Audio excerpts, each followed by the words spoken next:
can I do? What can I do? What can I do? When I'm stuck inside you.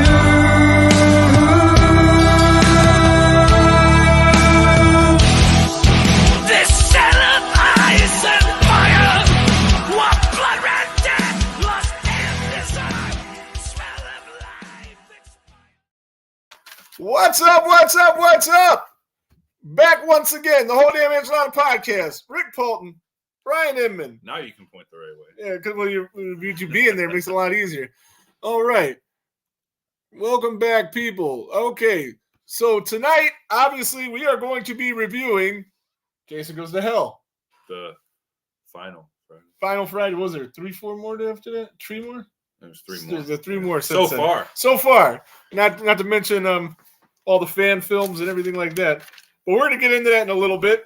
Ryan, I spent New Year's Eve with Ryan, and we wanted to do a live thing on New Year's Eve. We didn't get to it. Got notes here, and I can't find my notes that I need. There we go. There they are. There they are. That's a good one. So, pass me another one of those tasty beverages, please. All right. There you go. So, Rose the Therian. What's up? What's up, JP? All right. So, anyway, on New Year's Eve, we wanted to do a live thanking everybody for everything that you guys have done, all the guests that we've had over the we've been doing this live for 6 months. We've been doing the podcast since March on Spotify. Yeah, 10 months. Then. So 10 months we've been doing this, and it's been a hell of a ride so far. And we wanted to thank everybody involved. We were going to do this on New Year's, but then we got distracted playing, Cards Against Humanity. Cards Against Humanity. The first time I ever did that. It was pretty fun. Yeah. It was a nice evening at Ryan's house, or Ryan and his girl's house. Good times. So anyway, blah, blah, blah. I digress. So we wanted to do a thank you segment then, but we didn't do it then, so we're going to do it now. Yeah. We wanted to thank, first and foremost, our first guest we ever had on the show when we had no idea how to even put a guest on the show. We had to do some rigged up Facebook Live deal, and it was crazy. My first interview, Bobby Heckman from Victim No More. Right. I want to give a shout out to him. Thank you for being the first. You never forget your first, they say. That's right. And before he came on, it was basically just 2 guys talking. Just 2 guys talking. Not on video. Not on video. It was just us trying different podcast equipment, not being able to figure it out, recording for 40 minutes and finding out you weren't recording at all. And before we had guests, it was probably better that we weren't on video because look at us. Right. So, we had Bobby, and then we had the cameo from Rex the Cat. Yes. Not my Rex the Cat, but his Rex the Cat. Yeah, and then R.I.P. Michael Myers. Michael Myers. Yeah. He said, fuck Michael. He's a Friday the 13th cat. Yeah. We had the cat jump scare, which is a theme in the Friday the 13th movies, except for the one we're reviewing tonight, had a dog. It was a dog. No cat. No cat. Oh, what the fuck? So, anywho. There was a big theme in that one, too. Not as much pussy as dick. So our second guest on the show was Jared Haggerty from Halloween Haunts 365 and the Horror Shed podcast, and he recently reclaimed his top spot as our most viewed guest on the last episode with Ken Sagas, which we'll get to. That's our highest. Cats are better. Yes, they are, Michaela. Our highest viewed episode we've had so far. So Jared's been part of a couple of our highest viewed episodes, and before he reclaimed his top spot, it was actually held by Brian Emmenizer, his partner in the Horror Shed podcast, who was on our show. And then we had the great JP motherfucking Cross, who's in the comments right now, from AKC and Cine Nerds podcast, which goes live tonight at 8 o'clock. They're going to do like a live chat thing while they debut their 4th episode. I think they're on 4. Yeah, 4. And tonight they're going to review Die Hard because they did a Christmas movie bit. And that is a Christmas movie. It is a Christmas movie. Absolutely. And I think the reason it's a Christmas movie is because everybody makes a big deal about it being a Christmas movie, and it adds to it, and it makes it a fucking Christmas movie. Because every year you have that debate, and every year you have that debate on Christmas. The movie takes place on Christmas, and I think it adds to it. I think without that back and forth, it might have been forgotten as a Christmas movie. Well, I mean, you hear Jingle Bell Rock right off the bat. There you go. Or no, that's Lethal Weapon. Oh, what the fuck do I know? That's also all right, see, I was pretending I knew what I was talking about. See, and he just fucked me up there. No, but I didn't. Thing is, though, just real quick, movie never happens if it's not Christmas, because it's the only reason he's in LA Right. visiting, his family. Otherwise, he'd be in New York and he wouldn't have fought all those terrorists, and there would be no movie without Christmas. That was like in the Howard Stern movie when he was talking about the ad. He can't read it, and then he's like, I've been going there for years. Yeah. He finds, they it's just their opened. grand opening. Their first store ever. You put me on the spot, made me a liar, but that's okay. So then after that, we had Sean Siffel, who is going to get that hockey mask sometime in the next week. I still haven't mailed it. I'm looking at it right now. Definitely going to try to. I can't promise, but I'm pretty sure I'm going to get that in the mail tomorrow. It's from our horror video game episode. Oh, JP says Lethal Weapon is a Christmas movie as well. I agree. That's so outviewed you. Yes, JP. It outviewed you. Jared Haggerty was a bigger draw than you. Might have had something to do with Ken Sagos. I don't know. A little bit. Jared Haggerty gets ratings. Yeah, he does, man. He does get ratings. Good business. Like Ken said, I don't know which one's the best, but mine made the most money. It's two. Right. Most money. They're number 1 and 2. Yeah. Right on. So after that, we had Rick Thomas from Mushroomhead, Vantana. They're doing a big show at the Agora, Vantana. Follow their page. Check them out for tickets. 20th anniversary show, I want to say. Sounds about right. Yeah, so they've been around for a while. I've seen them open for Mushroomhead. It's a good band.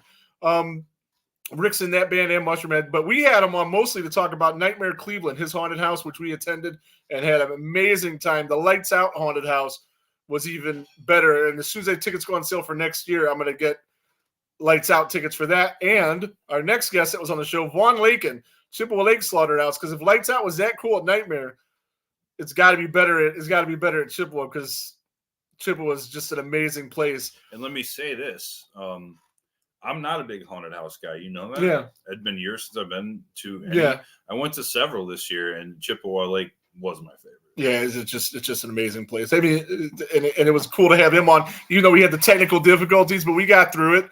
Put him on the phone, held the phone to the speaker for a half hour. That's right. It worked. And he was a great interview. He really was. And he doesn't do a lot of press and doesn't do any interviews. So I think he did really well. Did way better than expected for sure. And then the next guest we had was J3 Costumes, James Ingram. He was on with the handsome diner guy himself, South Jersey Jason. And we talked a little cosplay, and that was fun.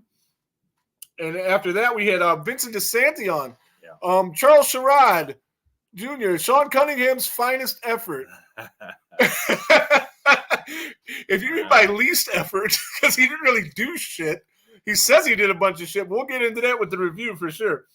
And we're going to skip ahead. Since Charles Sherrod is right there, he did he pinch hit for you for the thing at the last freaking minute. Well, I was buying my car. You were buying your car. He didn't realize it was going to take as long as it did. He was tied up for hours.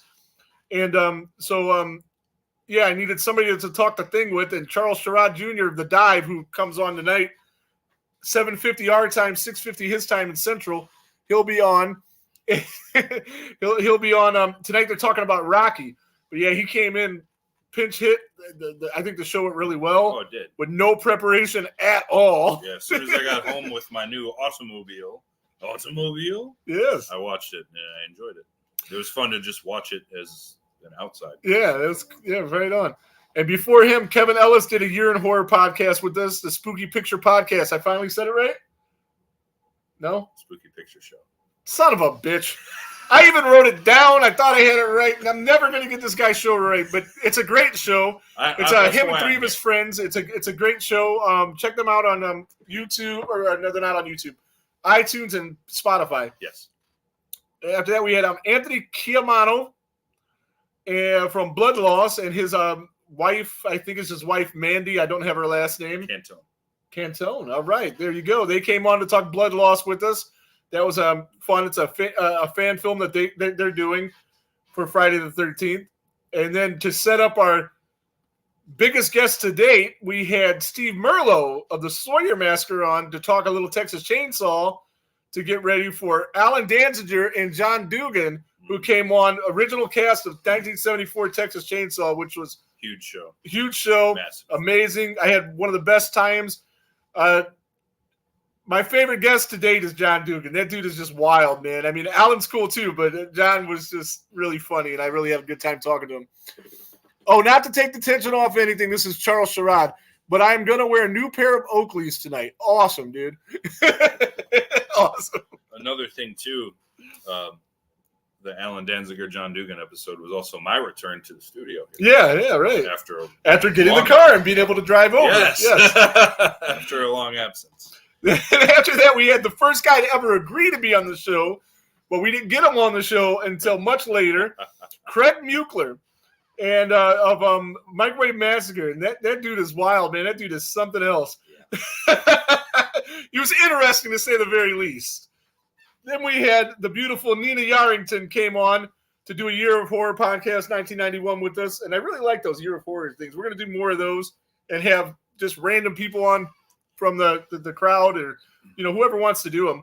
But she's starting a new thing this week, I think, maybe. But the page is up, Bloody Essentials. Yes. Go to Bloody Essentials.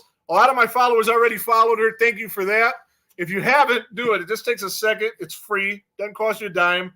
And it helps people in the horror community, and that's what we're all about. After that, we had a show that wasn't live, but was awesome nevertheless, and it ties in the night show. We had, for my money, one of the greatest names, if not the greatest names in special effects, Robert Kurtzman from K&B. They've done literally everything. Their IMDb page is just insane. It would be quicker to list the things that they didn't hasn't do. worked things on. that they haven't done. Yeah. Exactly. I mean, the guy gave Quentin Tarantino his break. Yeah. Where would we be without that? His wife, Marcy King, it's her birthday today, so happy birthday, Marcy. I know she's not 30, but she looks 30. I'm not going to say her age, but she definitely looks like half of what she is. And, of course, my personal friend, the great Adam Marcus, who directed the movie we're reviewing tonight. And he's not a fan of his work, but hopefully he's a fan of him as a person because he's a great guy. He's a great dude, and it was really awesome. We talked Secret Santa, and if you guys haven't seen Secret Santa, support this movie. Go out and see it. It's on Screambox. And the movie was made for $30,000. That's it. And everybody talks about how Halloween was made for this low budget. Texas Chainsaw was made for this low budget. If you retro the money to $30,000 in 1974, he made this movie for like $3,000. I mean, it's just amazing what they were able to do with such little money. And it was a passion project. Everybody involved. I think that's why it turned out so good. I know Ryan's not a fan of it, but you had a great dialogue from Adam, right in the movie, Adam and his wife, Deborah Sullivan. You had great special effects. You had one of his students who was in the movie owned the beautiful home that they used for the movie, so everything just kind of fell into place. It was near Christmas they filmed, so they got the people in the town to leave their Christmas decorations up, so when he got there, the set was already done. Yeah, so it's a really, really, really, really good movie, and you guys need to check it out. So before we get to the main event, which is our review that we've been putting off, Jason Goes to Hell. I haven't really wanted to do it because, again, Adam's a very close personal friend of mine, and I just know that I know how this is going to go. It's not going to be pretty. But he'll still like one of us at the end of the show. Yeah, well, there's that. And when we started this, we started doing Friday the 13th reviews. And we're real quirky with some things. And we started with odd numbers.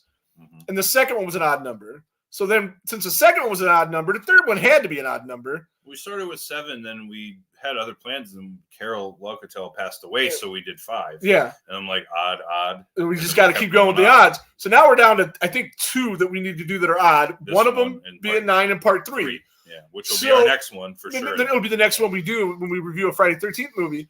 And we were talking about how I think like the reviews the way we did them before are better for like the Spotify only podcast without getting feedback from the viewers live. But if we were going to do one live, this should be the one because everybody in the comments got something to say about it. It's going to be a nice discussion. It doesn't need to be, broken down in detail like the way we've done with like part 1, part 5, part 7, which those were fun to do too, and they're really fun to listen to. but I don't think they lend themselves to this live broadcast. No. So it was down to 3. We needed a show idea, so it was down to 3 and 9, and I think 3 would have been boring for this. I agree. So it had to be 9. So here we are. Before we jump in, though, I do. Yeah, and Ken we're gonna. Sagos. Our last thank you is Ken Sagos, who was fucking amazing. He came on, told great stories. Very fun having him. It was easily the number 1 viewed episode we ever had. If anybody in the comments bought one of his comic books, please comment and let me know. And when you get this comic book, I want you to take a picture of. Speaking of which, hold that thought.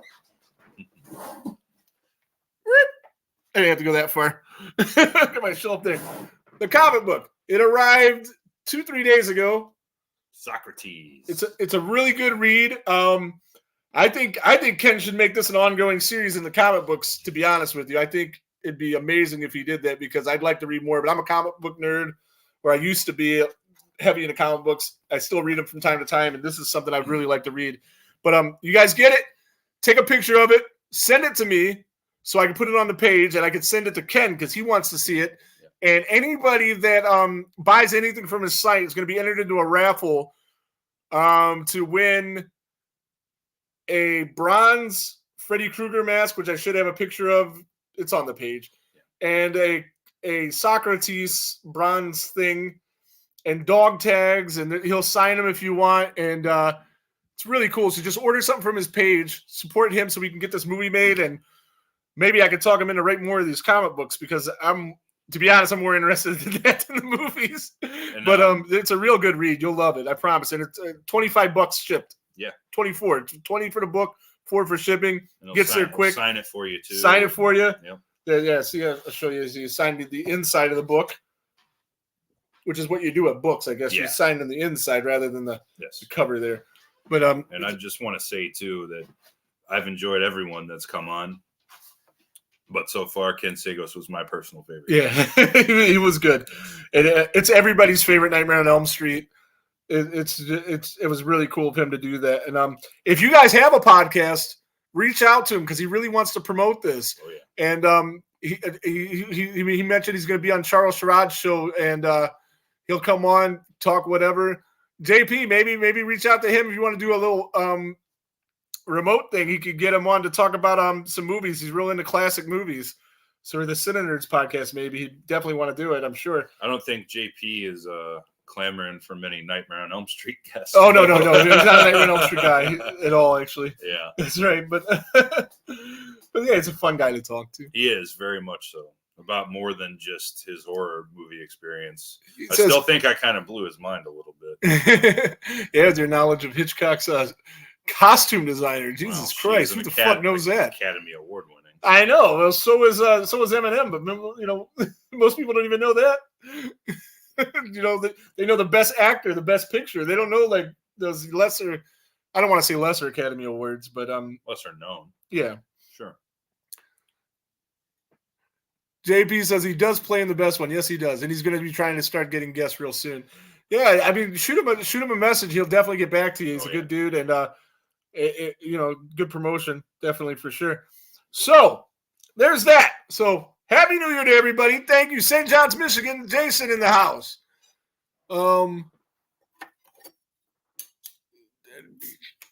Is Roy bolted down heavily? I'd be careful sitting under him, or maybe that is what you want, whatever floats the boat. It's funny thing about that is my bed is literally right there. I wake up in the middle of the night and see the shadow, the visage of a man with a giant butcher knife, and it's all right. Well, hey, what's up, Sean? How you doing, brother? Well, if you look, the knife is right above me. Yeah, so if he And falls, for this he's episode, fucked. I'm just glad He's hoping. I'm just glad Adam Marcus doesn't have the controls. All I'm saying. Right on.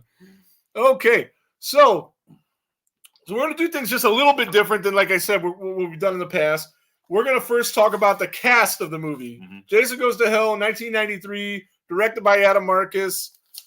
I have a list. Here it is. We're going to see if I can read my list. Might be able to, might not be able to. I should be able to do this pretty much from memory, though.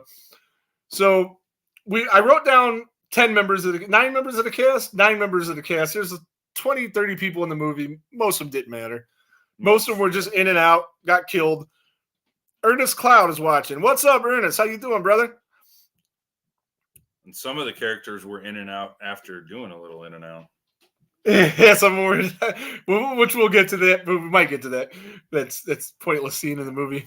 It led to one of the greatest kills in all of Friday the 13th, but it was a pointless scene. But we'll talk about it. I do have 5 things I like. Oh, do you? Yeah, oh, yeah, we'll we'll do the 5 things you like. I forgot about that bit. We haven't done it in so long. Oh, I have it. So John D. LeMay, he played Stephen Freeman, the final girl, basically, in the movie. Well, I mean, this one was like a joint. I mean, I think both should get credit. Him and Carrie Keegan, who was Jessica Kimball. Whereas if you go back, Tommy was the final girl in 4, 5, and 6. well, 5 is debatable, but 4 and 6 definitely. well, between the two, I guess, co-leads, Yeah. they would be, I guess. One of them I liked, one of them I didn't. Yeah. And I think you know what And we were talking about the cast. You can get into it now. Stephen Freeman. The character of Stephen Freeman, which was based on Tommy Jarvis, who was supposed to be Tommy Jarvis, but they couldn't get the trademarks. Yes. They couldn't get the trademarks, and the whole, it's been talked about on this show and every other show in the world. Victor Miller, Sean Cunningham, beef, and when they bought the, that's why it wasn't called Friday the 13th as well, because when they bought the rights to Jason, that's all they bought. They didn't buy Friday the 13th, so they can't call their movies Friday the 13th. That's why 9, 10, 11, 12, none of them were called, well, 12 was. 12 was called Friday the 13th. Sure was. I wonder how they did that, because I always heard, I don't know. I guess I just Maybe said something I'm not 100% sure cut of. Victor Miller a check, maybe. Yeah. It's like, hey, well. They need to cut him a way bigger check. But that's They need to figure that my shit opinion. out. So, of course, you had Kane Hodder, who in this one played 2 roles. He did.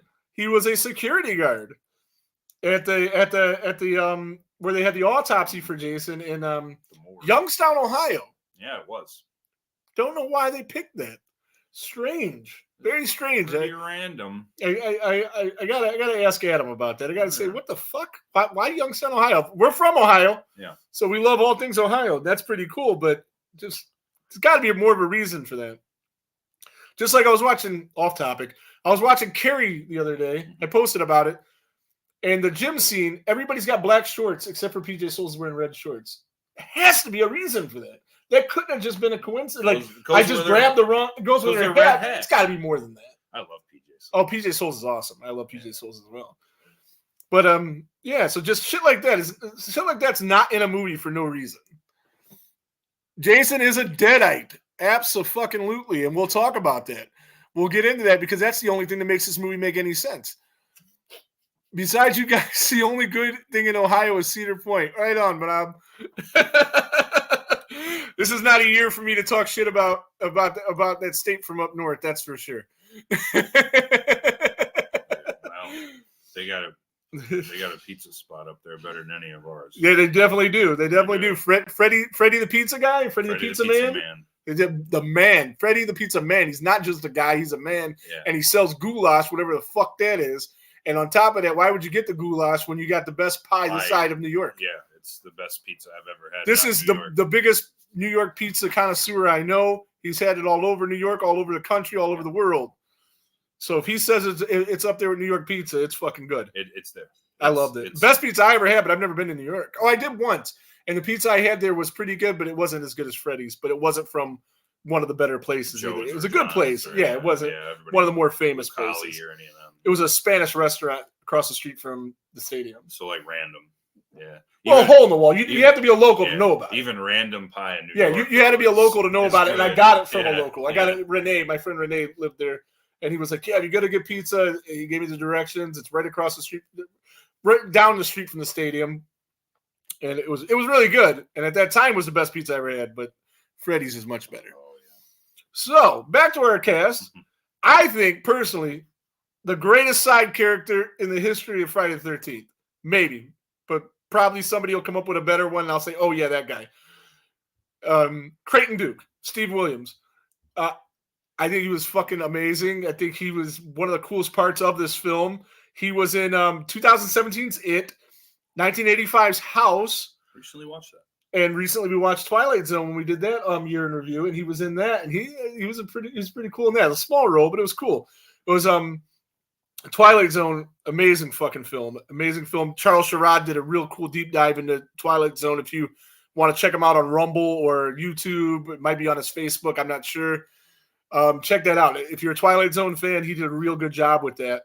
And I'm recently getting into Twilight Zone mostly because of that movie.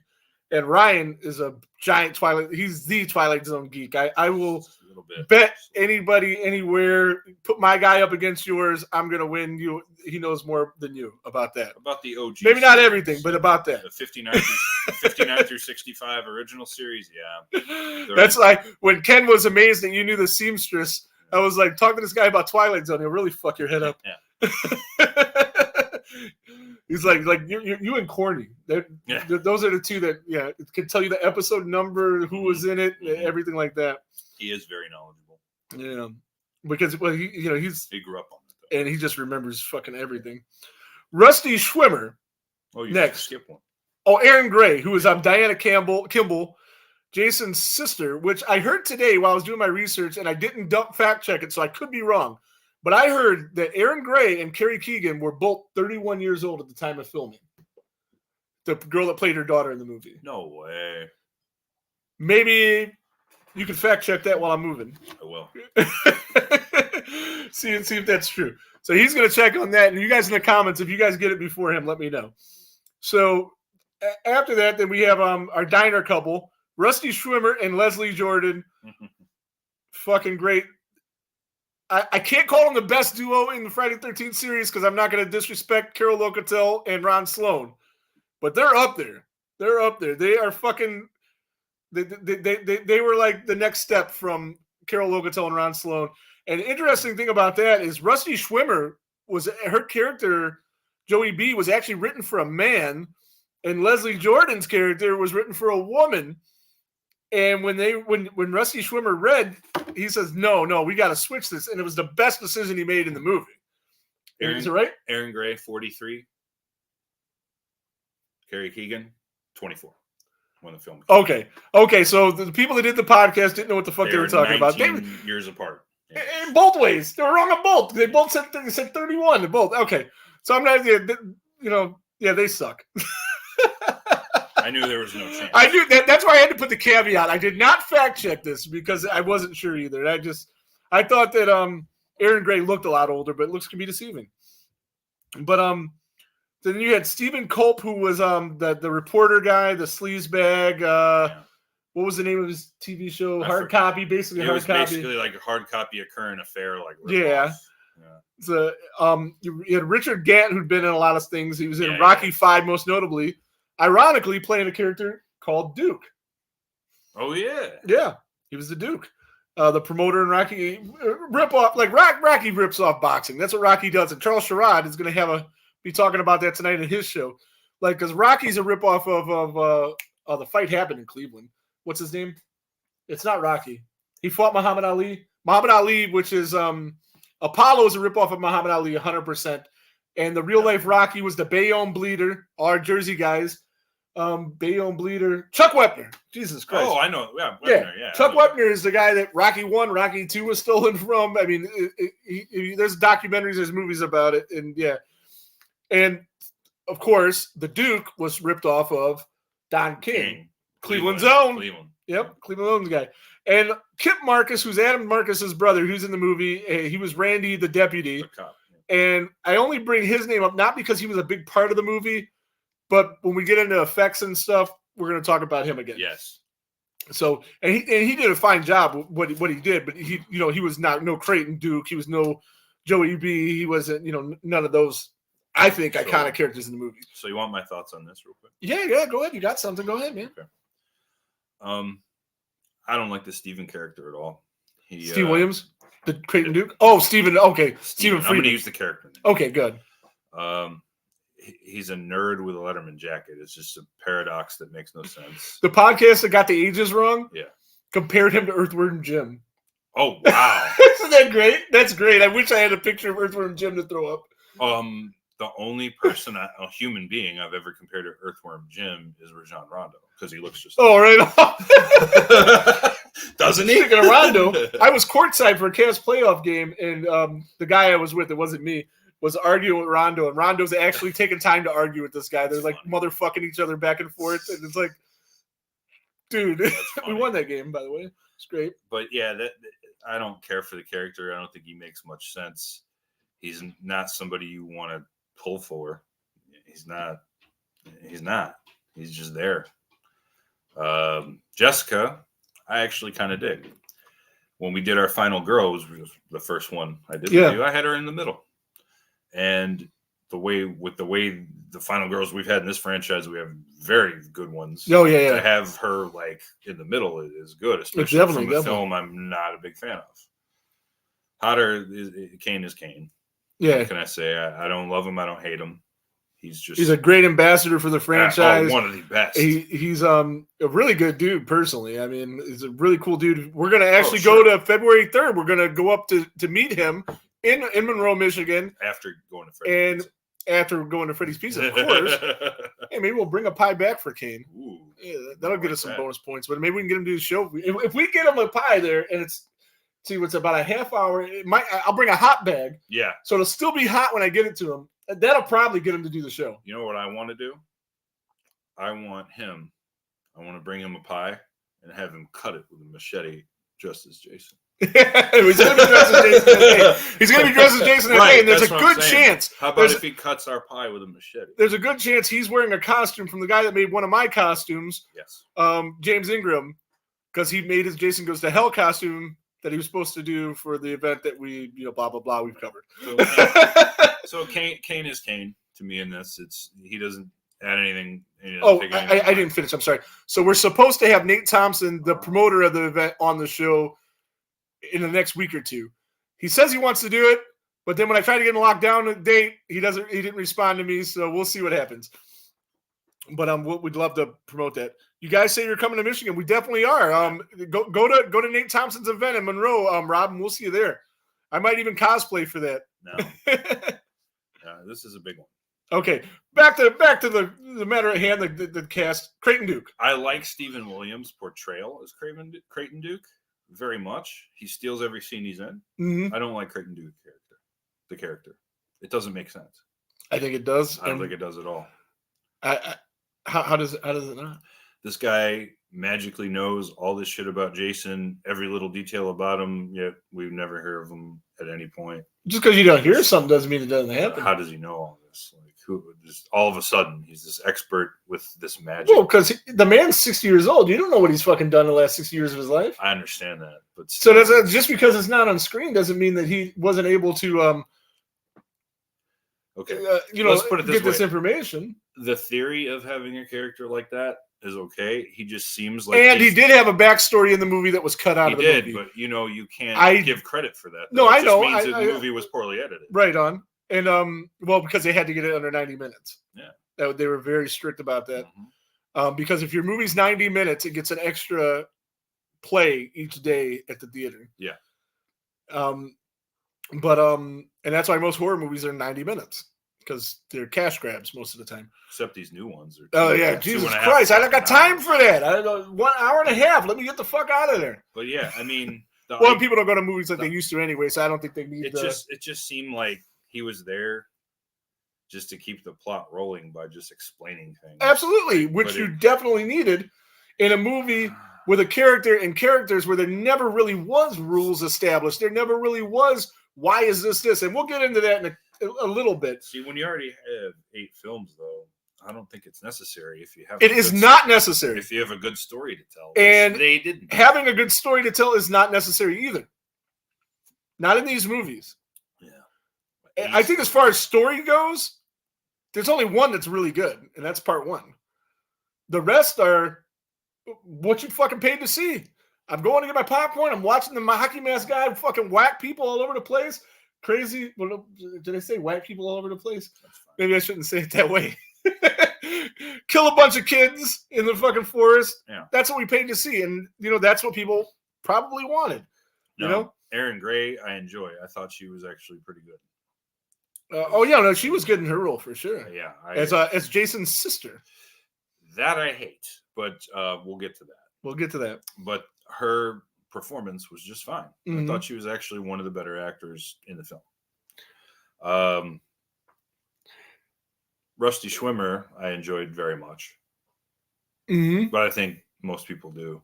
Oh no, her and Leslie Jordan too. You got to give him his piece. Leslie Jordan was okay. He wasn't as cool as he wasn't as good as Rusty Schwimmer, but he was still cool. She got all the good lines.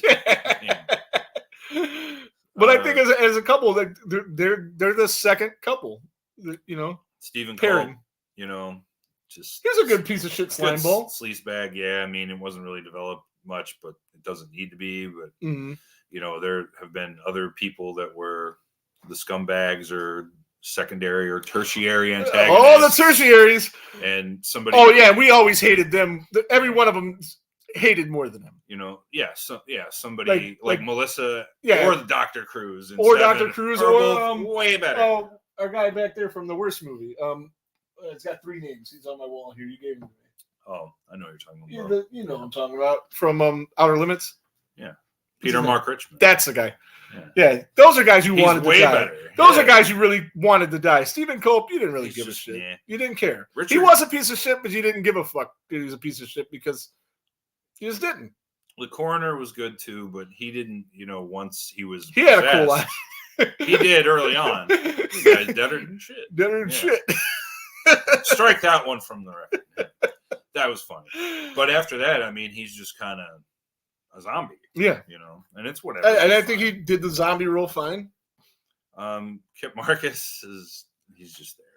Yeah, and he was fine in his role. I mean, there's nothing. He was kind of funny, like kind of awkward, Barney Fife-ish, if you will. The one thing I did enjoy, and it was awkward, but at least it was there, was the chemistry with him and John. It's Stephen Freeman, John de LeMay. And John de LeMay, by the way, was also in the Friday the 13th series. I had that on my notes. I actually kind of dug their little fight. Like, I have a gun. Well, fuck it, I have a fucking gun. Yeah, they're friends that grew up together. Right. Probably been in a million fights and probably together like brothers.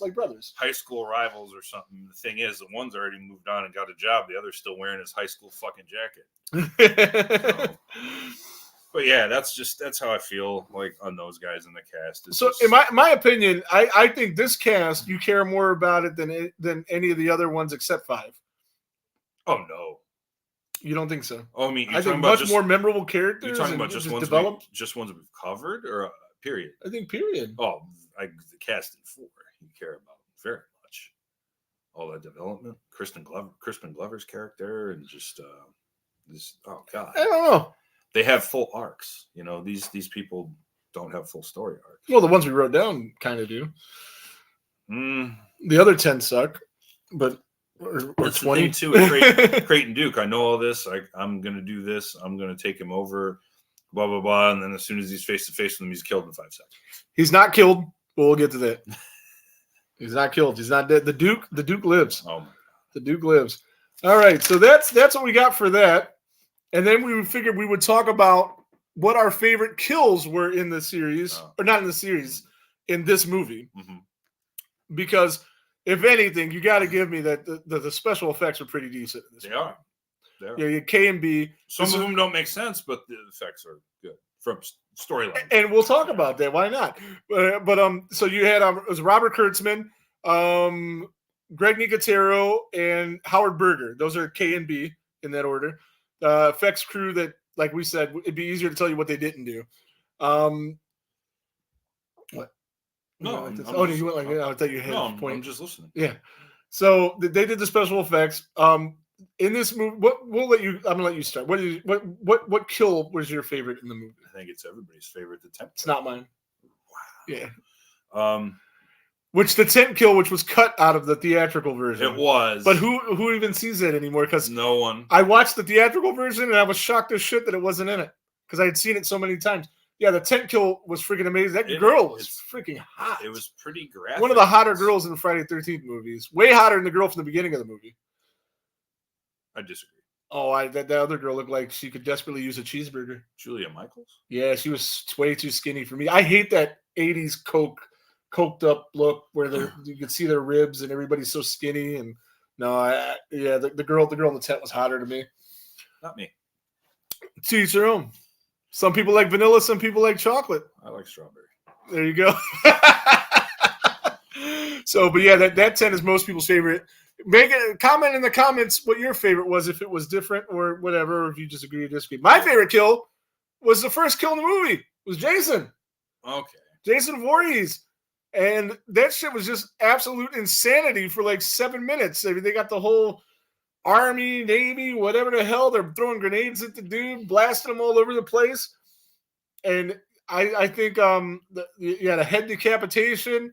I found out from my interview with Robert Kurtzman that those heads can cost anywhere from $10,000 and above to make. There's 2 of them in this movie. The other one was Kip Marcus's. Yeah, that's right. Yeah, and when you see Secret Santa, you got to see what they do to Kip Marcus's head, because they reused it as the character in that movie's head. It makes a cameo. It makes a cameo. And if I directed a movie where I cut my brother's head off and then I needed his head to use for another movie, I wish and I hope that I would have the same idea that Adam Marcus had, because that's a great way to, rib your brother. It was fucking amazing. The first kill for sure. See, JP's in agreement with me. That's fine. Yeah. No, but when they list the top kills in this franchise, that tent kill is usually second to the sleeping bag kill in most lists. So I can get with that, but it was just insane. That kill of Jason in the beginning set you up for, you have no idea what you're going to get into in this film. It's going to be fucking crazy. The deep fryer, that was a good one. That was a good one.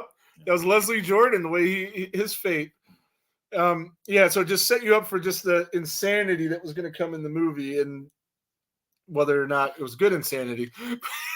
We'll get to that. So that was as far as kills go. And I think we said we were going to do the cast of kills, and I guess, well, here we are. Like the story. We're going to talk about the story. 42 minutes into the podcast. Okay. Yeah, I have more to say about 2 of those kills, but that'll come after this. All right. I'm kind of giving some stuff away. So with Adam Marcus, when he wrote this movie, he was told by Cunningham, Sean Cunningham, that he could have this movie if he could find a way to get the hockey mask the fuck out of the movie. So this was instructions he got from the guy producing the movie, the guy that hired him. Everybody thinks Jason's not in this movie, that he's in this movie less than any other movie. That is not true.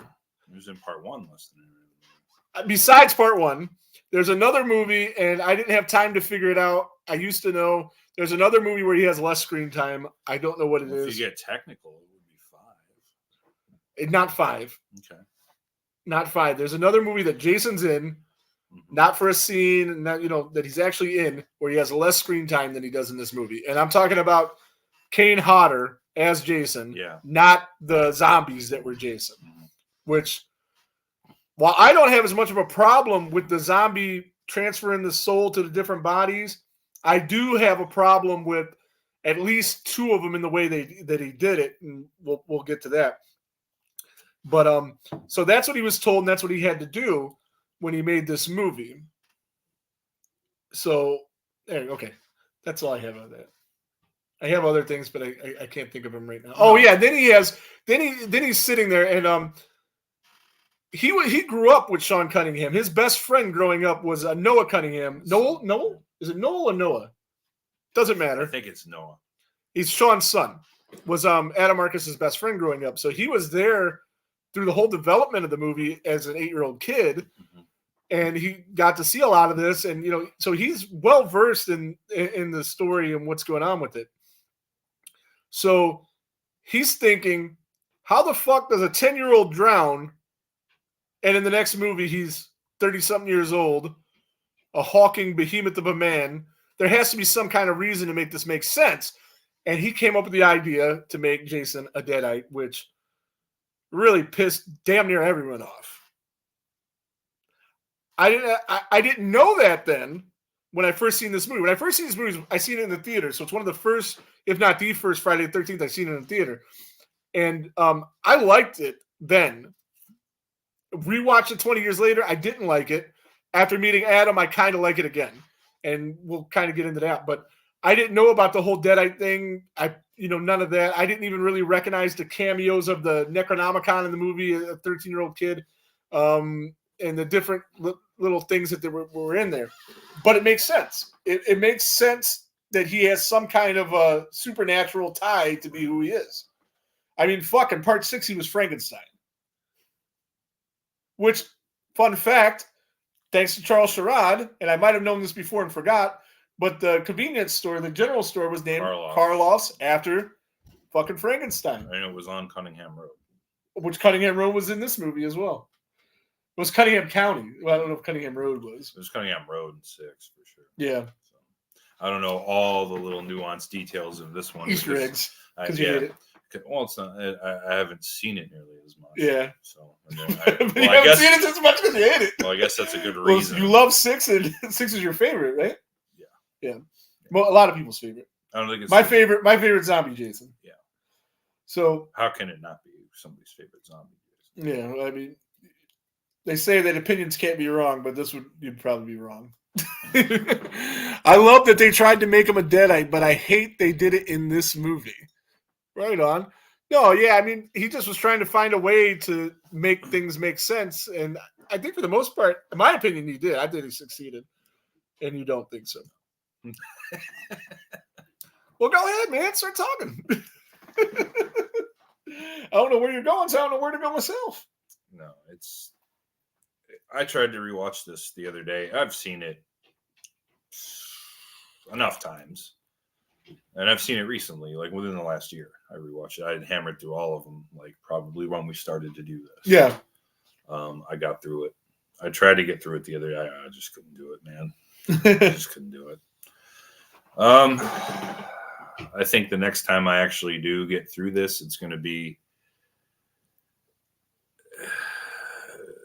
have to be a paying gig, man. Well, you got to watch it with your girl. Yeah, you got to do that. Or she can watch it by herself. Well, here's the thing about this movie and why I don't think it's the worst. This one has people that really like it and has people that really hate it. And more people I know really hate it. Keep it 100. Yeah. But nobody gives a fuck about part 8. I know people. One way or the other. I know people that like it. That like it the way I like part 5, the way you like part 6. No, not like that. It's so just there. Yeah. And this one is very polarizing. People talk about it. So here's my thing before, because I think I'm just going to give my lists, but there's one point I do want to make before that. And this is the thing I hear. The main thing I hear when people try to defend this movie is this. He tried something different. Should get credit for that. No, you shouldn't. And I'll tell you why. Right. 25 years ago, Shaquille O'Neal was the most dominant player in any sport. Oh, yeah. He was monster. MVP. He could do whatever he wanted. He had that one season where he won the MVP, All-Star MVP, Finals MVP, scoring title, everything. Yeah. Couldn't stop the man. No. 7-foot, hulking monster of a man, back to the basket, layups, dunks, whatever. That was his game, and it worked. Rebounds, close to the game. Say the next season. Also, the best passing center in NBA history. Way up there. way up there. Yeah. You get Shaq and a couple of shooters, and you're going to the finals. Sure. And they did. Every fucking year. They did with your boys in Orlando. Yeah. Yeah, he did there, too. Not as much help as he had in L.A. Yep. And he hadn't quite hit his prime. When he hit L.A., it was his prime. Yeah. When he was in his prime, he was unstoppable. Unstoppable. It worked. Even though he couldn't shoot fucking free throws, it still worked. It still worked. You're going to get their bigs to foul out. Here's my thing. Year after year after year, he did the same thing. He couldn't stop it. It worked. Time after time, they made Friday the 13th films. Sometimes they're very similar to the other ones, but they still worked. Oh, now, that's what we said. Now, that's what you were paying to see. Now, even part 8, huge stumble. It was a very down year. That'd be a year he played hurt or something. I'll give you that. But part 9 would be like right after that MVP year, his greatest year ever. If the very first game the next season, he just started trying to shoot 3-pointers all of a sudden. He tried something different. Let's give him credit for that. No. Fucking sports talk radio would be all over him. If something works that good, that much, you just Why do change it. it? Do it, bring you to the dance. If it ain't broke, don't fix it. And as bad as 8 was, it was bad. But it was a Friday the 13th movie. Yes. The series wasn't broken, and Rob Hedden did try something different, and that's my thing. Why give Adam Marcus credit for trying something different when no one gives Rob Hedden credit for trying something different by taking him out of the camp? Oh yeah. Well, why does one? The rest was. Why does one get credit and the other doesn't? That's my question to you. Oh, in my opinion, I think Adam Marcus did it better. Well, in my opinion, I would have rather both movies still been at the fucking camp, to be honest, if I'm going to keep it 100. Absolutely. Mean, I'd rather see, again, like we said before, you go there, it's an hour and a half, you get your popcorn, hockey mask crazy motherfucker kills everybody, there's a camp, there's fucking premarital sex, there's a fucking lake. They figure out a way to stop him at the end, he comes back in the next movie. There's two things. I think Rob Hedden's film could have been fixed much easier. But two things. One, the budget. Yeah, and the budget really killed it. Yeah, if he was in New York longer and we got to see him on a subway at Yankee Stadium, in Madison Square Garden, or in well, he was in Times Square, but not enough. Like Times Square, where there's a bunch of people and he just kills 100 motherfuckers real quick. I think if that film had a budget and they didn't tone down the gore so much because it was so PG-13 gore in that movie, I think honestly, if those two things were fixed, it'd be a lot more passable. Whereas this movie had a way bigger budget than that one, and it didn't work. Did it? And it had gore. It had $3 million. What was the budget on 8? Man, it had nothing because they shot it on a fucking ship in Canada. Yeah. And they shot, one day in New York? Yeah, they shot one day in New York. And they got the gore in 9 back for sure. Oh, it's that's one of the. That's it might, K and B. It might be the goriest film in terms of gore, the way the guy melts in that scene of all of them. Yeah. So that had that going, and it had a bigger budget, and it still didn't work because the fucking story wasn't there. In 8, the story was but they could have fixed it. Mm-hmm. So that's just my thing is like you can't say, I got to give him credit because he tried something different, and then not give Rob Hedden credit for trying something different. I don't give credit to either of them personally. I don't like either movie. Yeah. So, I'm not sitting here trying to champion Part 8. I don't like it either. No, I know. In my opinion, it's the worst one. And I still watch it. That's like, I don't hate any one of these.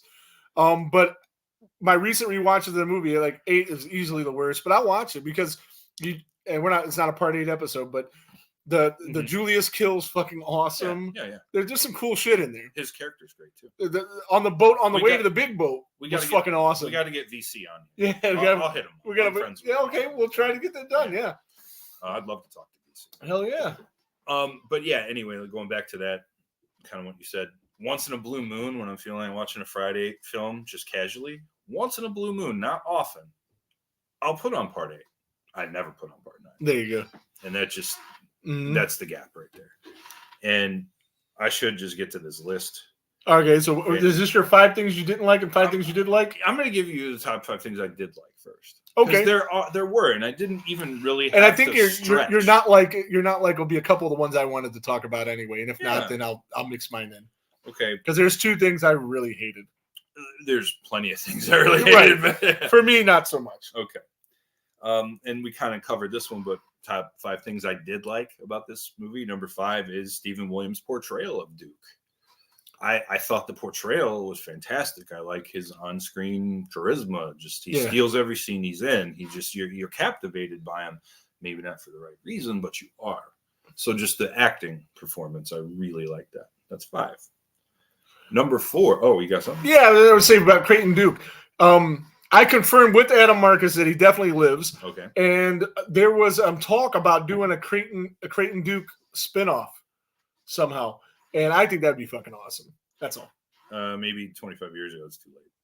My opinion. Yeah, because getting somebody else to be Stephen Williams. Yeah, you can't. Yeah. Again, there's the performance was that good. And I'm going to bring that character up again on the other list. Just a spoiler. Okay. But for now, we'll move on. Number 4 was just the whole opening sequence, the first 5 minutes of the movie. Fucking amazing. I liked it. I liked it as a kid watching it for the first time, and I still enjoy it. I like Julia Michaels. Mm-hmm. The whole thing, it was original. The first time. And for the time, I mean, I'm sure she was like people were like, "Wow, this is like the hottest girl ever." But that's the way hot girls looked in the 80s, 90s. Well, my thing is this I like. the first. Different things. I'll give credit on this one. The very first time I saw that, I did not see that coming. What happened? It was a surprise, and that's very tough to do in a franchise that has already been. Oh yeah, no doubt. The end being the beginning. Shock you. Yes. It's like, what the fuck? Where are we going now? Huh? They just blew him up, and there's the opening credits. Like, what the fuck? Didn't see it coming. That was like It's a Wonderful Knife, which I just watched recently. Did you watch it? You seen it? Oh, I liked it. A lot of people hated it. I just like a nice pun on a title. The first 5 minutes of the movie is basically what you think the whole movie would have been, and then it's like the title screen comes on, and I seen it with my daughter in the theater, and it's like, all right, time to go. It's over. Yeah. So it was kind of the same thing. That was fun. My number 3 favorite thing about this one, and people go back and forth on this, but I like Jason's look. I do like it. I do. The bulbous head with the mask is grown. The mask is part of his face. Yeah, he's which part of in the movie, I read Kane saying that the hockey mask was not removable. Yeah. So he had a hard time. Yeah. He had a hard time if he needed to take a breather and shit. Now, that's a big contrast to Cunningham's thing. Like, get rid of the mask, but the mask became part of him in the look. So it's just, it's weird. I mean, I know what he meant. Just keep the mask mostly out of the movie. Yeah. But it's there at the beginning and it comes back at the end, and it's attached to his fucking face. Yeah. But I like the look. Even the dirty clothes and just, I like it. Kane looked beefy in that movie too, man. I mean, he looked like he'd been waterlogged. Something. Whereas in 7, he comes out deteriorated. This one, he's like waterlogged from the New York sewers or whatever. However the fuck they finished him, he turned into a little boy and then became Jason again somehow. But we'll talk about that in part 8. We'll review that eventually. And Rick will have so much fun. Yeah. I won't have much more, but still. My number. You gotta find somebody that likes that movie to do it with. My number 2 favorite thing is the tent kill. But there is a huge caveat here too. It's not technically a Jason kill. It is, but it is, but it isn't. But it isn't, but it is. Yeah, because it's the coroner. Yeah, the coroner, Richard Gant. Now it's just, if it were actually Jason in the Jason garb making this kill, I'd like it even more. Oh yeah, because it would just add to the visual of it. But it's not. But it's still so fucking good. It's so damn cool. Like, if this wasn't a Friday the 13th movie and it was just a random slasher movie, and you got this kill, everybody'd love it. It would just be, oh my god! Maybe a fun fact about that scene. When Adam was writing the movie, you always had the trope of have sex in the woods, premarital sex, and you die. Yeah. And it was very important to him to not have premarital sex and you die. But since he grew up in New York and the theater scene, and a lot of his friends passed away from AIDS, he said it was okay to have you die from not having safe sex in the woods. Gotcha. So when they tossed the condom out, that's when it was fair game to kill him. Because he didn't want to create or add to an already created atmosphere of, if you're a kid and you have sex with your girlfriend, you're going to die, because he didn't like that. I don't like that either, but I agree with Adam on that one. Want to guess what my number 1 favorite thing is about this movie? I have no guess, because everything you said you like. I don't know. I have no idea. Harry's score. Oh, there you go. I should have known better. Tremendous. That's another thing. That podcast I listened to earlier that said these 2 chicks were 31 said that was like the worst thing about it. No. I should have turned it off right there. I like this score more than some of the ones in the older films, actually. No, it was good. It's more epic sound, right? Which being what they thought would be the final Friday, it made sense. And also, it was his return, because he didn't score 8, and they only really used stock score of his for 7. So this was like the first new film that he'd scored entirely since 6.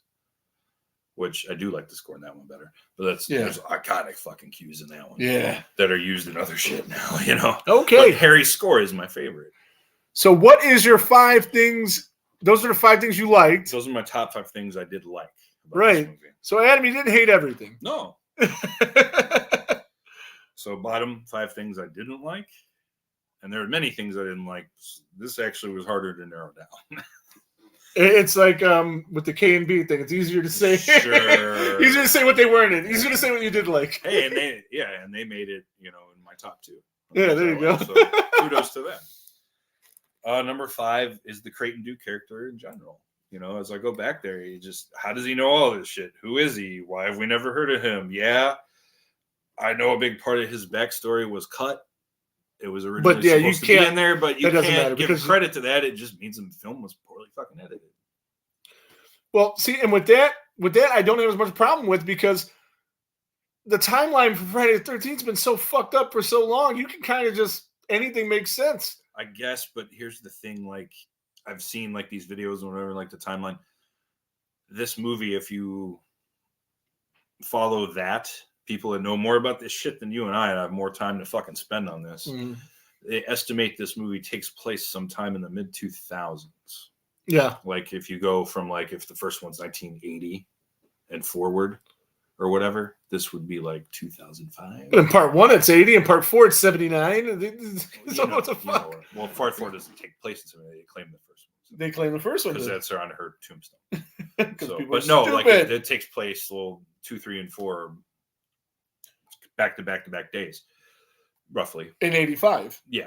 Years later. They're in 85. Yes. Because they're 5 years from the events of 80. Yeah. So this would be like 2005. Don't quote me on that. And then 5 is 20 years after that.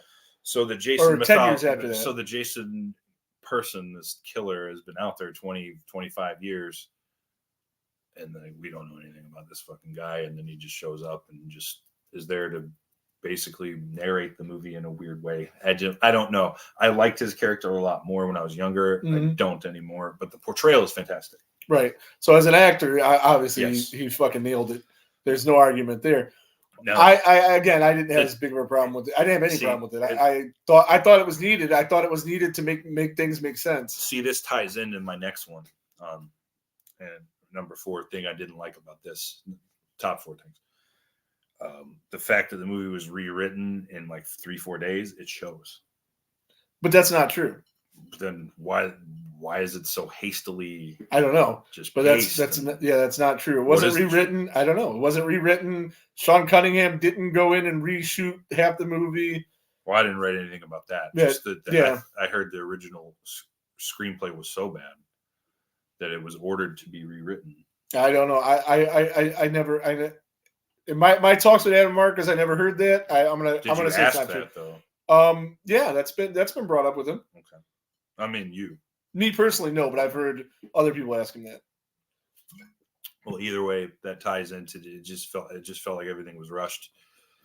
It was like trying to pour a gallon of vodka into a shot glass. Okay. And that's like the Creighton Duke character. Well, that definitely was a thing because he had very, very, very strict orders that this had to come in under 90 minutes. Under 90 minutes. Even his cut was 134. It was like an extra 4 or 5 minutes, something like that. I know it's 80. They had to get rid of it because it had to be under 90 minutes. Yeah, theatrical is 87 minutes. I do know that. Yeah.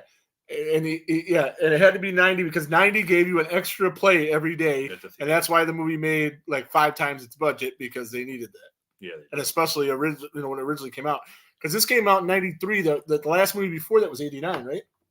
Yes. So you had a 4-year hiatus of Sean Cunningham's cash cow not making cash. Yeah. So we had to get this in. Did you? Moving on to my number 3. Okay. I know. Okay. Now. Right on. I was saying I didn't think we had gotten to 5. No. Okay. My number 3 least favorite thing is, and we got to bring it up, that shaving scene. This is one of my. This I had 2. And I don't know if the other one's going to be on this. I'll talk about it now too. Okay. The Jason Zombie thing again made sense to me. It was okay. I didn't have a problem with it. But why the fuck is he going to all of a sudden act 100% different? Mm-hmm. Adam is very proud of this scene in question. Mm. I'll tell you why, and we'll talk about that. Mm-hmm. That doesn't make me like it any better. Mm-hmm. Like he ties this guy up on a fucking thing, leather straps, and very homoerotic. And yes, that's a term a lot of people use when they describe. And he decides to shave the guy. Mm-hmm. And some people say, well, the reason he's doing that is because Jason never had facial hair. But the guy doing the motherfucking shaving has yes. So that answer is invalid. That cannot work. Yeah. So this is there just because. Yes. Just because. And Adam said he wanted to make the audience uncomfortable with this scene, which in another movie, I would love this scene if it was in another movie. If it was in another movie about another killer that I don't have this backstory of, Sure. all this, that, and the other thing, and it's just there to be different and uncomfortable Yeah. because I'm all for that in a movie, and it makes you want to watch the movie. Any movie makes you feel, but this didn't make me feel because it was so. I mean, you can't get more out of character than this. It just doesn't make sense. There's nothing you can think of for Jason to do that's different, more out of character than this. There's one thing. What's that? Did he do it in this movie? Yes, he did. Oh my God, go ahead then. He talks. That's my number 2 least favorite thing. Oh, okay, Jason okay. So that talks. is on your list, and that's my other thing. Yeah. Was the two out of the 4 zombies, those were the 2 I had a problem with, and Kip Marcus. He's talking and trying to sell the guy, and like he's being tactical. Like, no, I'm not really the guy that you're fucking trying to kill. Like Jason would, 1, never be smart enough to think of that, and 2, has never spoken a word. Nothing. So both of those things, stupid. The grunts at the beginning were annoying. I'm okay with grunts. Right. It's annoying, but I'm okay. Yeah, but actually, because Kane's done that in the past. Speaking lines of fucking dialogue, no, stupid. No, and especially with this character you're trying to sell me that he's a reincarnation of Jason, a zombie. He doesn't have feelings. He doesn't think. He doesn't. Right. He's just. I got to get to this relative of mine so I can be reborn. That's his main goal, and I have to do that. There's no, and Jason's always been with anything he's done. I'm going straight forward. Yeah, I'm not going to plot to go to this. And the Kip Marcus thing was worse than the shaving scene. Jason, yeah, they both suck. I agree. Shaving scene is number 3. The talking was number 2. So I agree with you. Yeah. Yeah. Like you're saying, no, Jason doesn't drive around the block to cross the street. No, not a chance. No. So that was really stupid, and I hated it. Yeah, that's. Oh, I have another gripe, and this won't be your. There's no way in hell this is your number 1, so I'll just go with it. How the fuck? I'm sorry, Adam. I love you, man. How the fuck do you grow up with Sean Cunningham? You know everything about this movie. You're the biggest fan in the world. If I'm not mistaken, you edited the movie. If you didn't edit the movie, then you get a half a pass. How the fuck is Jason's last name misspelled? Oh, yeah. I mean, it can happen. You make mistakes, but then you're going through the editing and you see it. Yeah. How the fuck can that happen? I forgot about that. Yeah. I'm sorry, buddy. I'm defending you a lot in this movie, but I got nothing for that. Absolutely nothing. Was that extra or omitted vowel or something? Was it for Hess or vor? I think it was VOORES. Oh, without an H? No, HES. I'm sorry, HES. So I'm misspelling it. Omitted. But again, yeah. I didn't edit the fucking movie. I didn't see it a couple times. I didn't grow up with the guy that made the movie. Yeah, I know that now. I know that's like a thing, but I forgot about that because there's so much other shit. Yeah, I think it's Voorhees. Yeah. If not, it's VORHEES. Yeah, but either way, it doesn't matter. That's pretty unforgivable, actually. No, I know, and especially if you're the person that edited which you had to be, right? Isn't that the director's job? No, not necessarily. They can be involved in the editing process, but that's not one of their day-to-day duties. All right, so I hear that he didn't watch the dailies though. Okay. And that led to some editing issues later. Mm-hmm. But that's a whole nother thing. That's more. I don't know much about that in filmmaking and all I know this. a little bit about it, but again, I've never done it on my own, so I'm not going to go too deep into that. That's more of a technical thing, though, and really you could have. Ernest Cloud agrees with you. He hated the talking and the grunts. Yeah. Jason does not make sounds, let alone talk. You don't have Absolutely, lungs. Man. Yeah, he doesn't have lungs. That's what turned me around. Like when I first restarted watching these movies, it's my fault. Kane. Everybody thought Kane was like the best Jason, and I kind of fell into that too. And he goes, "What's the coolest thing Kane does? The way he breathes? He's not supposed to breathe. He doesn't have lungs. Yeah, so that whole thing doesn't make sense. Yeah, he's been underwater. He doesn't even have skin. How does he have lungs? We see him in his first role. We see his ribs. Yeah. He didn't even have skin. So that's my fault. Sorry, King. But then after rewatching it, 6 is just a much better movie, and CJ is much better. Anyway. I mean, it really is. My number 1 thing is like a few things tied in one, but it's all the same kind of thing, and that's just the entire mythology change. just the whole mythology changes. Jason was a boy, not a magic fucking worm or whatever rat or whatever the fucking thing that is. There are no magic wizard and warrior fucking swords or daggers. That's just some random fucking shit they made up. Random sister popping up out of nowhere. Well, after all this time, Pamela never brought her up, let alone anyone else. She's much younger than Jason, so Pamela wouldn't have brought her up because she's not her mother. Oh, Elias, his thing. But again, we never hear about him, and the only reason I know that she I'm doesn't a nerd for this franchise. She doesn't know that she's Jason's sister, because she was adopted by somebody else had the last name Kimball.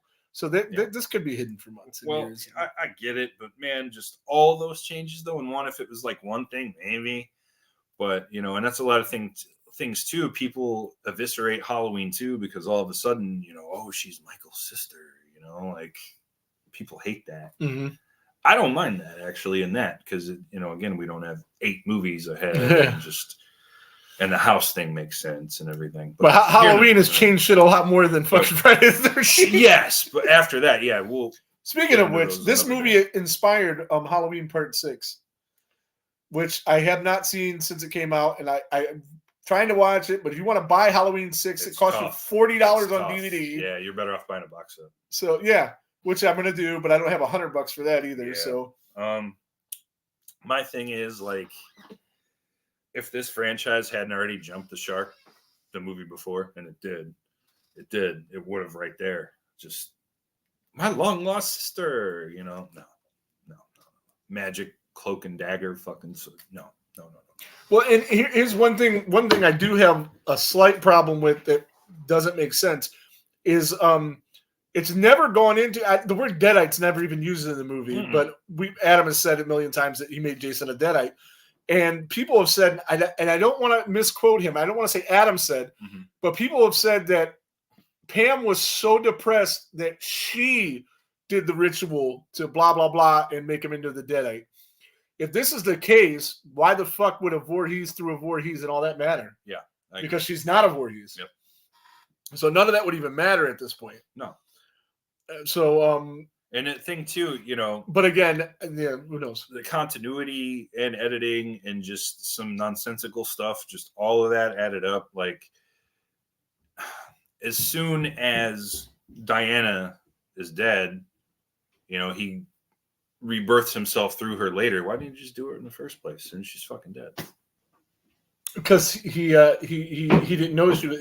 Remember, she died after he went out of the window and then ran off. I guess, man. Because other people were there, but why would Jason Carey just kill the other people? I guess, man. Too. The movie would have been fucking over in 20 minutes. That's why. That's why, Ryan.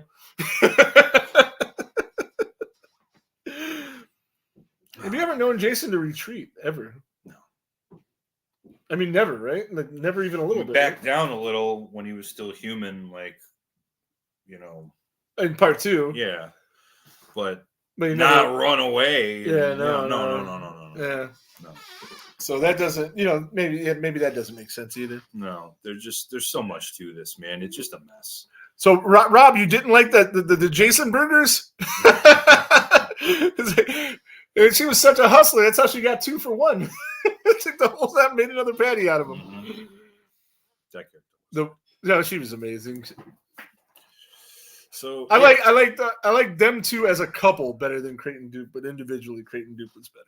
I'd ask you for your grade, but I'm gonna cringe because I know you're gonna inflate the shit out of it. Well, no, I'm not because I grade movies on what I think, how they're made and everything that went into the movie, and like as a critic, not as much as I like it. I'm gonna have some C movies that I like a fuck ton. I'm gonna have some D movies. I've seen F movies that I like. Sean has a good point right there. What does Sean say? We remember Jason running away in Friday the 13th, the game. Yeah, when we were beating up on him as counselors, torturing him. See, maybe that was a Jason from this movie. Yeah. Oh, we beat up on some part 9. So no, I like the movie. It's not the worst, and I don't even know if it's the second worst in my opinion, but it's most definitely the third worst. That's the highest I can give it. I can live with that. I like all the movies. To be fair, I do like all of them, even 8. I do like it. I like it the least, but I do like it. As a film, I'm gonna go C-. And we know you're going F, dude. Just spit it I out. think I'm going to surprise you. Oh, is it my turn? Yeah, I I'm done. didn't C know if minus. you had, Like, I'm like, an good. No, C minus. That's it. All right. I like it better than a C minus, but Right. that's what I like. Now, Now I'm grading it objectionally as a critic. I'm going C minus. okay. Now, when we started this thing, Rick thought I'd be a good counterpart because I'm a much tougher critic than him. And admittedly, I am. I've only graded maybe 2 movies higher than him so far. Hellraiser And was one of them. barely. Yeah, I gave like A minus when you gave like a D or B plus. Yeah. But that, for me to even get to A minus to break into the A's that's a good fucking movie. He will not be doing that today. Guarantee that. Well, I have a scale. If this is higher than an F, I'm going to be amazed. Now I grade on a scale. For every genre and every subgenre, this is a slasher. This is okay. I know that. what you're saying. There's 1 A plus. There could be 50 A's, and there's 1 F minus at the very So there's bottom. one the worst and one's the best. Right, and there could be 50 F's. This is my F minus. Is it? Of slashers. Okay. So this is the worst. Yes. All right. This not of horrors, but of slashers. Even if you would have said D minus, I would have just been floored. This is my least favorite slasher film I've ever seen, and I'll tell you why. Do I think some are more poorly made than this? Yes.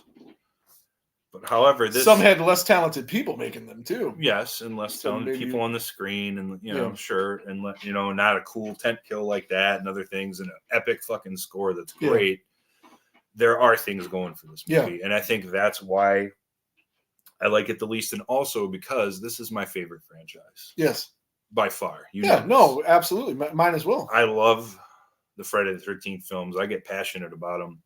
This is the only film series that we've reviewed more than one of. Yeah. So, we've done 5 now. And the whole damn enchilada. I mean, it's very Friday the 13th centric. We're getting there. We got a lot of guests, though, and we had to take a little detour here and there. But, we'll get back to it. Yep. But this, just for me, it changed the game in a negative way. And, again, I just picture Shaq posting up and shooting 3-pointers when I think about the story of this movie and how they put it together, and I hate it. Right on. Do I hate the people that made it? No, I don't hate Adam Marcus. I think Adam Marcus is a nice guy. And I've given this example before too. I was in the music business for a long time. I had a lot of dear friends that were also in the music business. Some of them I'd still go hang out with and take a fucking trip with and go to a show with today. Some of their bands I didn't like. Yeah. Well, it's art. Art is very right. Very subjective. Subjective. Sure. That's the word I'm looking for. There's guys that I adore as people, but I don't like their art. Yeah. Now, I have never spoke to Adam yet personally because it's my thing. I have a rule. I don't talk to a director before I review their movie. I just don't do it. That's why I didn't talk to Bobby Heckman on that interview, because I hadn't seen his film yet. Now that we've done this, I'd be happy to talk to Adam Marcus. Absolutely. He's welcome on here anytime. He already knows that because of you. And just because I gave your film a bad review doesn't mean I give you a bad review as a person, nor am I going to attack you if you ever come on here. Questions? Yes, I have many of them.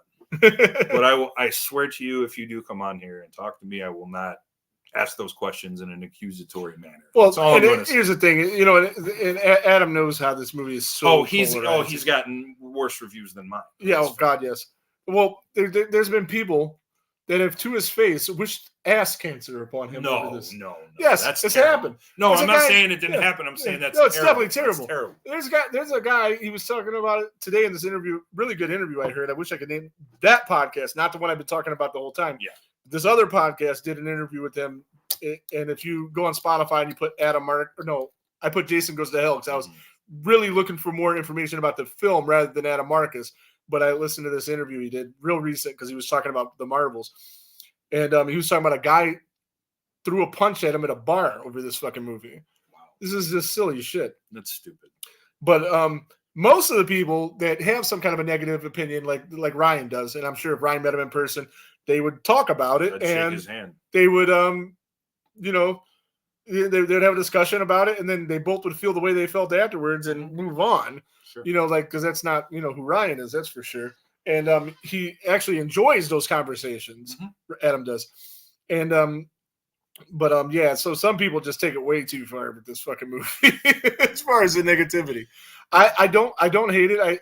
It's not my favorite. Like I said, C- for me. I'll watch it again. Ricky likes it a lot, so we've watched it a couple times. It's one of the ones he likes the best, and I think it's because it's newer looking. I think sometimes, with an 8-9-year-old kid, you watch stuff that's like older and it's harder for them to watch. So I think this is one of the ones he likes better because it looks newer. So me and him watch it. But yeah, not a bit, not the worst thing I've ever seen in my life. That's for sure. But yeah, this went better than I thought it would go. Actually, I really thought I'd be sitting here defending my friend Adam Marcus the whole time, and I mean, and really having to fight for him. No, and this might be mean, but it's just honestly the way I feel. I don't think he should have directed the movie in the first place. And that's another thing. I mean, the dude was 21 when he got the film, 24 when he did. He wasn't ready. He did have 15 years in the business at that point. At 23? At 23? 8 years 24. old? No, 9 years old, seriously. Yeah. Not directing Hollywood. No, not pictures. directing, period. But he had been directing for a while, plays and things like that. I get it, but this is a Hollywood movie with a it was multi-million-dollar budget. Definitely a huge deal. Yeah. When he went to Hollywood to work for Sean, he had a script he was developing, which turned out to get developed into a movie. I can't remember what it is. I'm sorry about that, but he was developing the script. It was called Johnny Zombie. That's what he was calling it when he was working on it. And Disney, I think, picked it up and wanted to make it. And Sean Cunningham had something to do with something. And he said, well, we need to rewrite it, and you need to fire your friend that helped you make it. And this is him at 20 years old, told him, fuck off, I'm not doing it. I mean, this could be, when you're getting a break in Hollywood, sometimes you only get one chance. That's true. So that took balls and loyalty on his part to do that and stand up for his friend and his friend's work on the film, or the script, rather. It ended up getting developed, and it's a well-known movie. Disney is the one that did it. I don't know what it was called, and I don't know if I've seen it, but I mean, it wouldn't be hard for you to figure that out if you do a little Google search. But Johnny Zombie was the original name, and it ended up being something. Thank you for saying that, Ernest. Oh, okay. What did he say? He says, I agree with you fully. I may not like some bands or movies, but the people who make them are good people. Well said. Yeah, and there's a lot that goes into these movies. Like, I listened to the Thing with Two Heads podcast, and Chris Nelson is on there, and he's also one of the top effects guys. He did the Halloween movies. He did Exorcist. And every week he's hearing negative shit about Exorcist. There's a lot of, when a movie gets made, there's a lot of people that work really, really hard to make this movie happen. So many people. Maybe it's going to be a good movie, maybe it's not. But to sit there and just shit all over it and just wish someone ass cancer because you didn't like their film is insane. Get your fucking popcorn, watch the movie, try to see it. If you don't like it, don't watch it again. Yeah. That's it. But to put so much energy and hate into things, everybody's so negative. Yeah, it's not when it comes to everything. It's not like these movies are like I just walk around town going, "Oh, Jason Goes to Hell, that movie's the worst." But no, we're on a fucking we're in a podcast reviewing movies, talking about it. Yeah, we're supposed to. So I'm going to tell you how I really feel. I went and seen Night Swim. Yeah, from Blumhouse yesterday. I think it was yesterday. It was a pre-screening free thing. Really cool event. I really dug it. Yeah, it was yesterday. You texted me at 5:30 and said, you want to come be at my house by 6. It's fucking 5:30. I know, well, because my wife didn't know she was going to make it back on time, but she did. So life was good. So, but yeah, I went and see the movie. It was free. Didn't have to pay anything. Can't beat that. Yeah. People walking out of this movie, you'd have thought that they killed their firstborn. They were hating on this movie so bad. And I couldn't believe it. I'm like, get your popcorn, watch the free movie. I enjoyed myself. I liked the movie. Especially because that popcorn ain't free. The popcorn was not Might as free. well stay and finish it. Nope. Yeah, no, we ended up spending about $50 on snacks and drinks and things, but we normally would do that plus the 20 for the tickets. Yeah, so that's true. I saved $25 or whatever. God, it's good expensive to go. And I was planning on seeing this movie anyway. Yeah.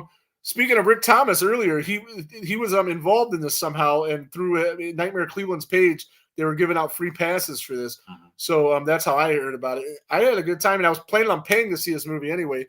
But a lot of people in the horror community really got a fucking thing up their ass for Blumhouse movies, and they're not going to like it. And no matter what they do. Don't mean it one thing to me one way or the other. It's the haters and less talented that are negative ones. They couldn't even play a note or exactly, right? I always say that about the NFL, man. A big NFL guy, you always got these fucking has-beens and never was breaking down these fucking games like, dude, you suck. But right on. So we've been going long today. We've got an hour and a half, but that's mostly because we really wanted to get all those thank yous out in the beginning, and that took a lot of our time away. Speaking of NFL, before we cut, there's no game tonight because it's the last week of the season. Congratulations to you and other Cleveland Browns fans back in the playoffs. Congratulations for that. Yeah. I went 13-3 on my Thursday night picks this year. And if you guys listened to them, you guys might have won some money. Yeah. if you would have bet $50 every week, just money line, you would have won $500. There you go. Because you would have been up 10 bets. Right on. That's it. Yeah, 13-3. So 10 to the positive. So try that next year, and when the next season starts. It all started that first week though when I took the Lions over the Chiefs, and I even said they're gonna have a better year than the Chiefs. It's on the tape. You can see it. Yep. And it's on guess wax. what? They did have a better. They year did. than Kansas City. They did. And they're a better football team probably. They don't have a better quarterback. well, no. But nobody does. All around though, yeah, I would take their team over Kansas City's. So again, hour and a half in, but I want to one more time. I want to thank all the listeners and the watchers. Thanks for a great show. Thanks for coming, Ernest. Yeah, like I was just about to get into. I want to thank everybody that takes their time to watch this show every week. Rosalie, who's not on here tonight, she's been on here since day one. Lorena Faze, I want to say what's up to her. Everybody in the comments that I've already brought up that are here tonight. Thank you guys all for coming every week. We're going to try to do some bigger things. It's going to be really early. She is here. All right. I didn't see a comment earlier. But yeah, thanks for watching all year. And we're going to try to do bigger things, which is going to be hard because we've had guests from 3 of the 4 Mount Rushmore franchises. We've had some Friday the 13th guests. We've had Nightmare on Elm Street guests. We've had Texas Chainsaw guests. We got to get a Halloween guest there somehow. I think those are going to be a little trickier. But maybe I can get PJ Souls on and I can ask her about those red shorts. Brian Emmenizer, when we were going back and forth, he said, just get her on the show. Like it's so easy. Like, hey, PJ, you want to do this? I actually don't. She might be the easiest one. I mean, not the easiest one to get, the most realistic one. Yes, out of ones that made an impact. Jamie Lee Curtis ain't coming on this motherfucker. Danielle Harris might, though, because she does her own podcast. She's so beautiful. I know. So, nevertheless, we're going to work on some different things and try to add some more guests. I'm smiling at the end of the Jason Goes to Hell review. Just the very utterance of the goddess Danielle Harris. Right on. And that's a crazy thing. She's what, like a year or 2 older than us? She's younger than us, isn't she? Nah, I think a year or 2 younger. Either way, our age. Yeah. She's our age. Pretty close. So it was never inappropriate to have a crush on her at our age. Right. Rob Dow, St. John's, Michigan, Jason, real quick. He says he will be live next Thursday at 7 on Facebook. And Jason doesn't talk. How you gonna do this interview without talking? It's gonna be interesting. So he's gonna be in costume. And hopefully we'll see you on February 3rd, Rob, and meet you in person. Well, I met you. We both met you in person. Yeah, as a matter of fact, we'll see you again, though. And, and that'll be awesome. But, yeah, again, thank everybody for watching, listening. Share the podcast. Keep sharing. Go to the little thing. Invite friends, and then just click your whole friends list. Fuck them. They'll get used to it. You know, they might be mad, they're bugging them about shit. But I did that for Nina's podcast, and like 15 of you bit. So if we get 15 from each one of you, that's a lot of 15. 15, a lot. So, well, it's a whole bunch, right? Carry the one. But we're going to get out of here. I don't know what we're going to do for next week, but it'll be on the page. The computer says it's not a dead fuck. It's not a dead fuck. That's a lot. So we're going to get out of here and watch the page, and we'll talk about what we're going to talk about next week. We might get that Nate Thompson, the owner of the Michigan Horror Museum, on since his event's coming up. And hopefully we can get him or something else. Beatrice Bopple, she agreed to do the show. We got working on that. She was Freddie's mom in part 5. Yes. So we got some guests in the works. And we'll post and check it out. And I guess anything else? That goes the neighborhood.